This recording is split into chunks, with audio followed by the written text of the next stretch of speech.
Some Nights at Joe's. A very fun and I feel like very underrated FNAF fan game. Made by developer Atomic on Game Jolt, Some Nights at Joe's is about spending some nights at Joe's. Yeah. Now I'm only going to be reviewing Some Nights at Joe's 1 and the remake. The original was pretty bad, but the remake is actually very good and it's the real meat and potatoes. Now we're in the main menu and we have our favorite characters: Joe the Duck, Gerald the I think it's Gerald, but I'm gonna say Gerald the Gator because it sounds fun, and Bob the Lion. Alright, let's start off with Night 1. Now, Night 1 has 3 characters: Joe the Duck, Gerald the Gator, and Bob the Lion. Let's start off with Joe the Duck. Now, starting off with Joe will never ever leave the stage, except to kill you. So, every once in a while, he will look at your camera. What you have to do is you have to click this gray button on your monitor, and he should be back to normal. Although not doing this in time, he will go to your office, and there's nothing you can do, and you'll just die. Hey, good thumbnail though. Now, Gerald and Bob do the exact same thing, but I'm pretty sure Gerald does something different. I'm not sure. Gerald and Bob will start from the show stage and then go up to the hall in your office. Sometimes Bob will go through the vent and he will activate this really cool, well animated scene where you have to turn off the light before he kills you. And Gerald is the same thing, but on the left doorway. Well, that concludes Night 1.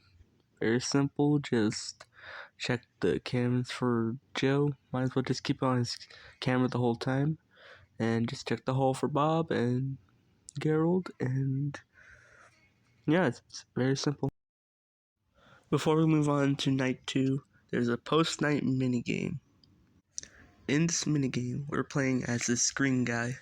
He's in a party room when he says, "I have to go to the employees' room."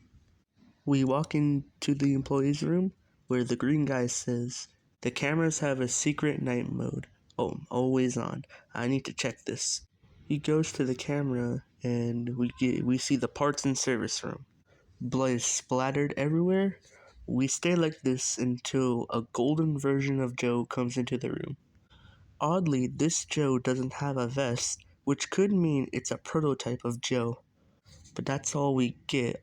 With all of this, let's move on to Night 2. Night 2. Let's start off with the phone call. I know I didn't talk about Night 1's phone call, but the guy just talked about what I talked about. In this phone call, the guy talks about a previous night guard switching to day shift after people disappear, which he found suspicious. Probably because he didn't like him. Very biased. Other than that, there's one threat for this night: Mr. Kong. Mr. Kong starts at the parts and service room, and like Joe, won't leave unless to kill you. But he works differently. Now on the left of your UI, there's a noise meter, and the way to fill it up is the noise from the lights. We don't want that, since when it fills up, Mr. Kong will kill you. Not a very difficult night, just the same as Night 1, but Mr. Kong sprinkled in. Moving on to Night 3, there are 3 threats activated: Old Joe, Mr. Frog, and Maurice.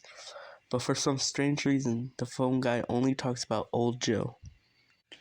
But first, let me talk about some things I forgot to mention. In Night 2, phone guy only mentioned a safe room with medicine. These will come in play later. And in the minigames, you can find the main stage. Thought this was cool. Now, back to Night 3. Old Joe starts in parts and services. He's the endoskeleton on the floor, looking at the camera. You just have to look at his camera. That's it.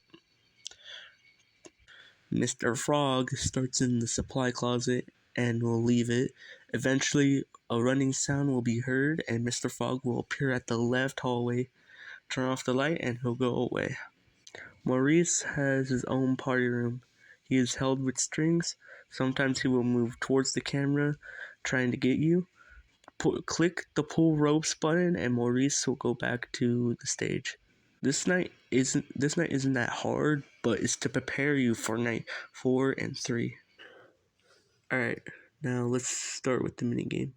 The minigame starts with the same green guy in the employee room, talking about an old animatronic that was programmed to do this massacre.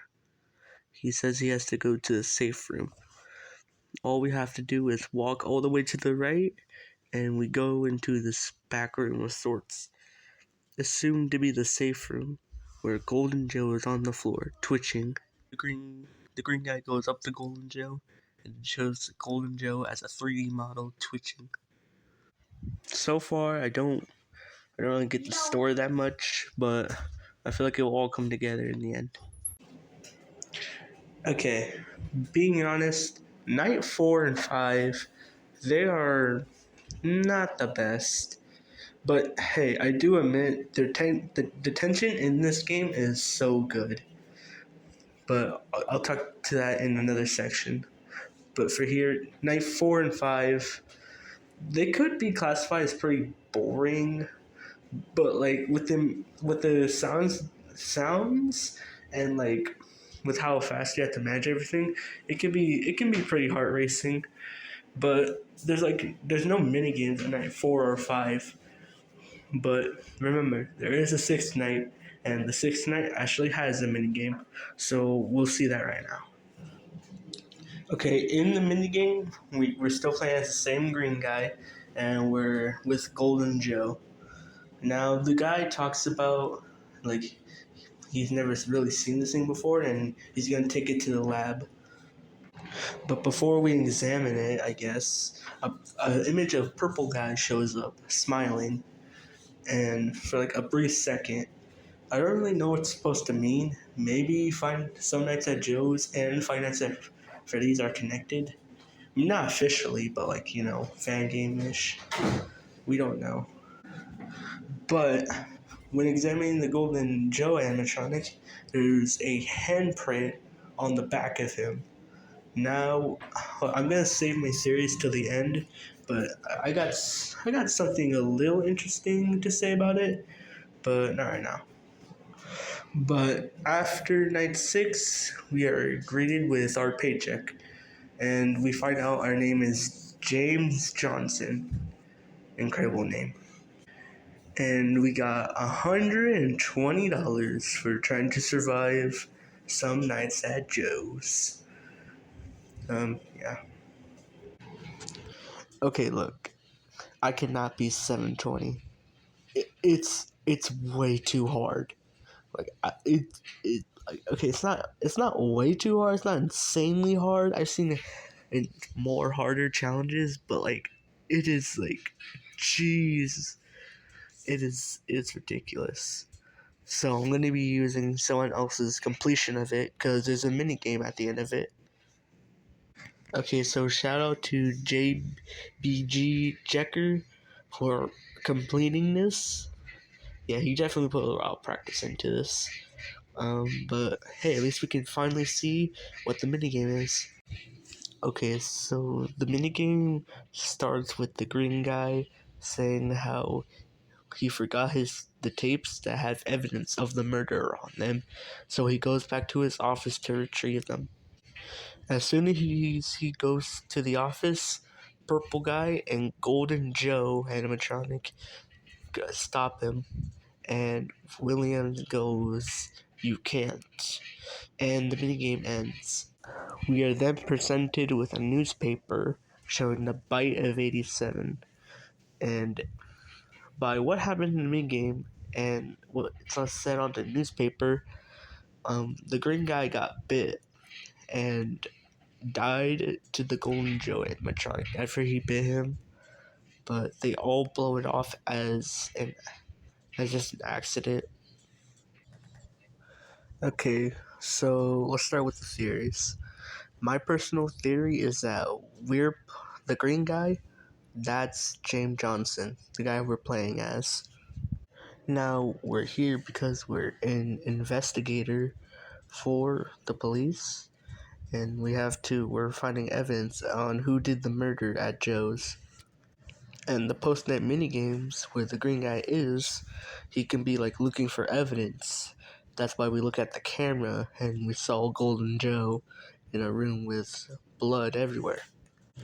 This eventually leads him to the safe room where he'll find Golden Joe on the floor.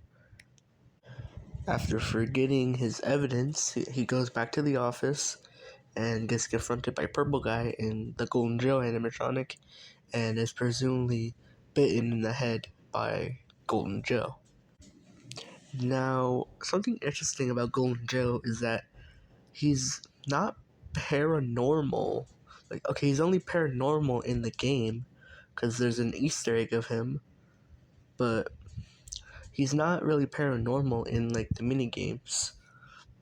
And it shows that like he's not a ghost because the handprint is there, so you can he clearly touched him, and he kills James.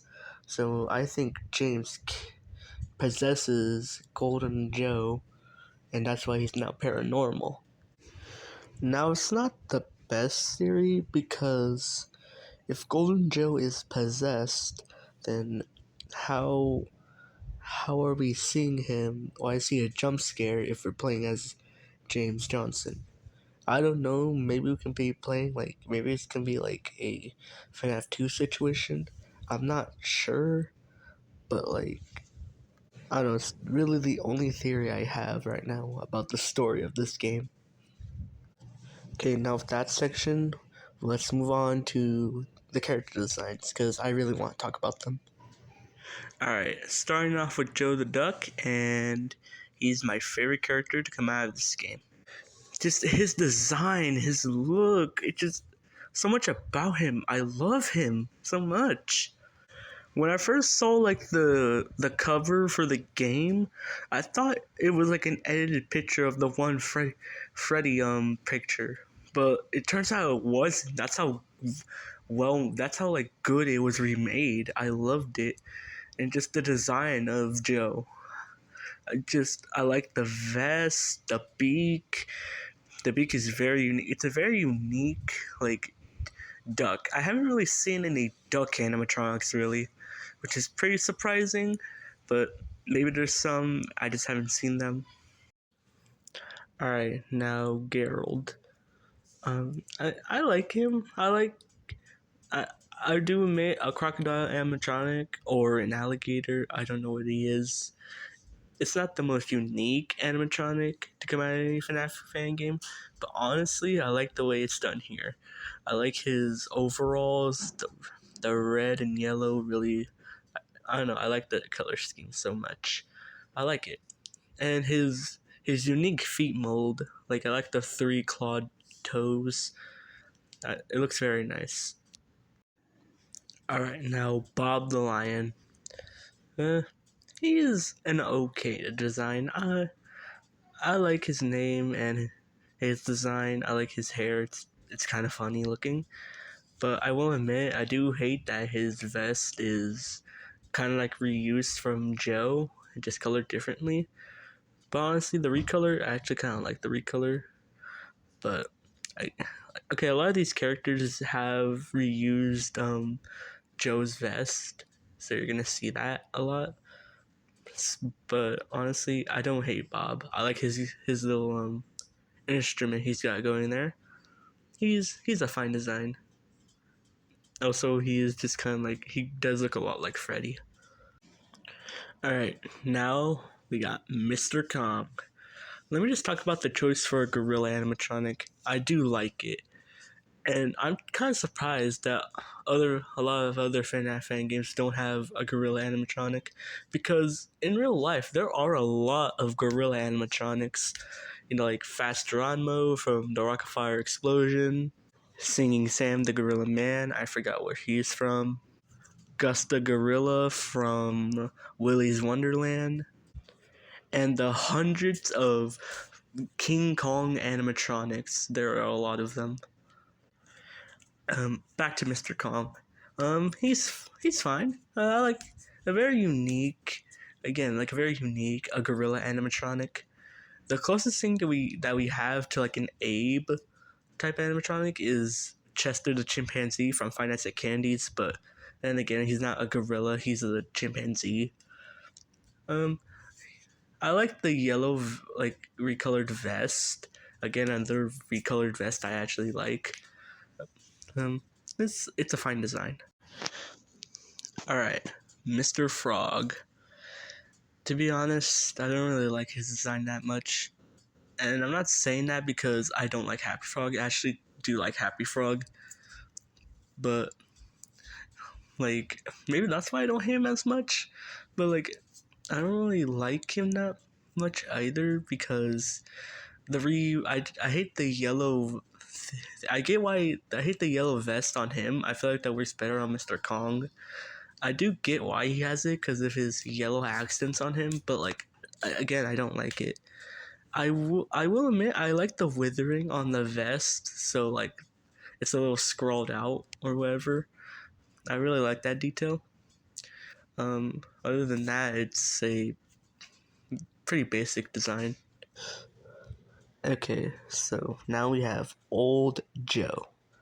Now I'm mixed about this design because on one hand, it just follows the trend of the main animatronic, but withered and old. But the way they do it here, I feel like it works a lot and makes me love this design. First off, his torso area is kind of falling off behind him, and you could see like his endoskeleton torso and head. Speaking of head, he's carrying his own head. Like that's such a cool idea, and like he's carrying it all the way. Like from the moment he's sitting in parts and service to the moment he kills you. Yeah, it's in his jump scare too. You can see it. Also, I noticed that like there's no remnant of the vest that normal Joe usually wears. So like this old version of Joe can be a prototype, and that would make more sense because it's missing some features. Honestly, old Joe gets a pass. All right, now for another one of my favorite characters to come out of this game, Maurice. Now, I like Maurice a lot. I like him. He's like a very good attempt at a puppet type design. I like his mouth. Can actually move like a dummy. It's nice, and his strings that they're always there. I like it. And I like his outfit too. Like the blue overalls, the red and yellow shirt. I like it. It's a very simple design, but again, simple is the best form of a design. They don't say that, but like, quality over quantity. They also okay, you get what I mean. Just like simple designs always win me over. Heck, I like my FNAF characters. I want to keep them as simple as possible. Alright, let's not talk about that now. But like, yeah, I like Maurice. Alright, now let's talk about the pros and cons about this game. Let's start off with the pros, the mechanics. Alright, now the mechanics, I like the mechanics. Some of them are pretty unique and some of them are recycled, but honestly, it kind of works for the cycle that this game is going for. Joe, not the honestly for my favorite character, he doesn't have the best mechanic. He just push button and he go back to normal. Bob and Gerald, their mechanic is fine. I like it, and their animations when they entered the office, they are very nice, and they definitely give you like they definitely give you some urge and panic to turn off the lights, and it even takes a little bit to turn off the lights. You have to hold down the button, so it's pretty stressful. Old Joe, he's fine. He's just look at the camera for like the best strategy I found was just always look at the camera and just switch between um, Maurice and Joe's camera from time to time. That's kind of how I did it.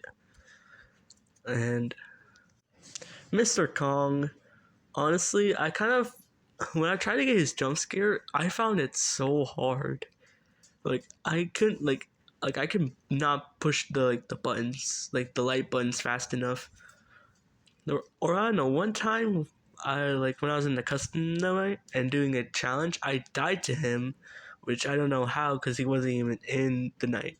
But that's besides the point. I feel like his mechanic is fine though. Mr. Frog, I like it. Like he'll run to the left hallway and he'll just lean in like Foxy, but he just had to turn off the light. I like the way he comes into the room. It's very nice. Maurice, um, like again, just push a button and he goes back to normal. But honestly, I like the animation of him being pulled back. Now it sounds like I don't really like the mechanics that much, and you kind of be right. I'm not the biggest fan of them, but honestly, the way they're used, like okay, mechanics don't make a FNAF fan game. It's how they're used is what makes the game itself. Like the cycle, like it's a very simple cycle, but it's a very like you can have to play strategically. It makes you think. I like it. All right. Now the cons. Um, I do kind of hate how like sometimes like Gerald would glitch and like he would like stop you from using your camera. And like it only happened on night 5 for some reason. Like he would come into the room and like he'll put your camera down, he'll force it down. But for some reason every time you pick it up, he would continuously be running and forcing it down and he wouldn't do his animation even when you close it. So yeah, that was really annoying. Another con is that I kind of hate that there's like a menu that you can click to for like to know the animatronics, to know what their mechanic is before the night starts. I think Fredbear and Friends Left to Rot did this too, but the thing is, it didn't like tell you all the characters' mechanics immediately. Like it was like whatever night you're on that they are on, then you activate it. But like but it's like activated for every character. Like you can look at the menu of how to play, and like it shows everyone. It's not locked or anything, which I found a little disappointing. Mechanics should be learned through gameplay. Like yeah, a phone call. That's why phone calls are there. They're supposed to tell you how everything works. And another complaint, just like I feel like the game introduced the characters like way too fast. Okay, the first night, Joe, Bob, and Gerald were all activated.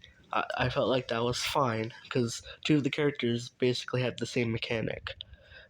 Mr. Kong is activated on night 2. I thought that was fine, a little difficult despite to get a feel for how he works. But then night 3, it throws in Old Joe, Mr. Frog, and Maurice, and the phone guy only explains Old Joe. I hate that so much because you basically have to look at the how to play menu to know what to do. And like it's not like it makes no sense. Why does the phone guy only tell you about Old Joe and not Mr. Frog and Maurice? Because they okay, to be fair, Maurice might not be that hard to figure out, but Mr. Frog, I feel like that would be so confusing to figure out. Like, cause like these characters all do different things, so it's be kind of important to explain them for the phone call. But alas, right. In conclusion, I think I really love this game. This is one of my favorite FNAF fan games, and I really think more people should play this, like big YouTubers. I just made this video just to try and spread the word out. I just want people to play this game. It's a very fun game. Can really kill some time, and I just really love it. I want more people to play it. I already said that, but like, okay, I just want to spread the word. That's it. Thanks for listening to me, and goodbye, friends.